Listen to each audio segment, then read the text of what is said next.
Hi అండి, అందరికీ నమస్కారం. Welcome to Keerthi's kitchen. మీకు మా వీడియోస్ నచ్చినట్లయితే సబ్స్క్రైబ్ చేసుకోండి.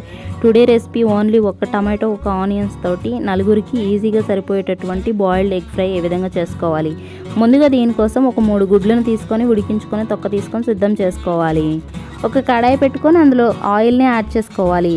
ఆయిల్ హీట్ అయిన తర్వాత అందులో పోపు దినుసులను యాడ్ చేసుకొని పోపు దినుసులు చిటపటలాడిన తర్వాత అందులో సన్నగా తరుక్కున్నటువంటి ఉల్లిపాయ, పచ్చిమిర్చి, కరివేపాకును కూడా యాడ్ చేసుకొని ఒకసారి బాగా మిక్స్ చేసుకొని కొంచెం సేపు పాటు ఫ్రై చేసుకోవాలి. ఇలా ఫ్రై చేసుకున్న తర్వాత ఒక టమాటాను తీసుకొని ఇందులో యాడ్ చేసుకోవాలి. యాడ్ చేసుకొని ఒకసారి బాగా మిక్స్ చేసుకొని మరి కొంచెం సేపు పాటు మగ్గించుకోవాలి. ఇప్పుడు ఇందులో అల్లం వెల్లుల్లి పేస్ట్ని కూడా యాడ్ చేసుకొని ఒకసారి బాగా మిక్స్ చేసుకొని మూత పెట్టుకొని మరి కొంచెం సేపు పాటు మగ్గించుకోవాలి. ఇలా మగ్గించుకున్న తర్వాత ఇప్పుడు ఇందులో టేస్ట్కి సరిపడినంత ఉప్పు, కారం, పసుపు, ధనియా జీలకర్ర పొడి, గరం మసాలాని యాడ్ చేసుకొని ఒకసారి బాగా మిక్స్ చేసుకొని మూత పెట్టుకొని మగ్గించుకోవాలి.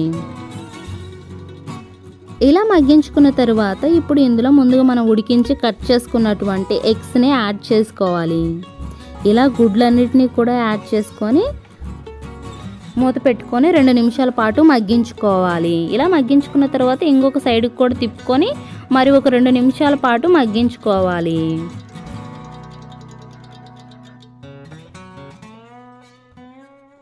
రెండు సైడ్స్ కూడా తిప్పుకొని మగ్గించుకోవాలి.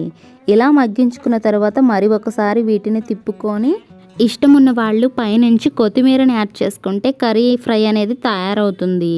ఇలా తయారు చేసుకున్నటువంటి ఈ టమాటో ఆనియన్ ఎగ్ ఫ్రైని మీరు రైస్తో తీసుకున్న, చపాతీతో తీసుకున్న, దోశతో తీసుకున్న చాలా టేస్టీగా ఉంటుంది.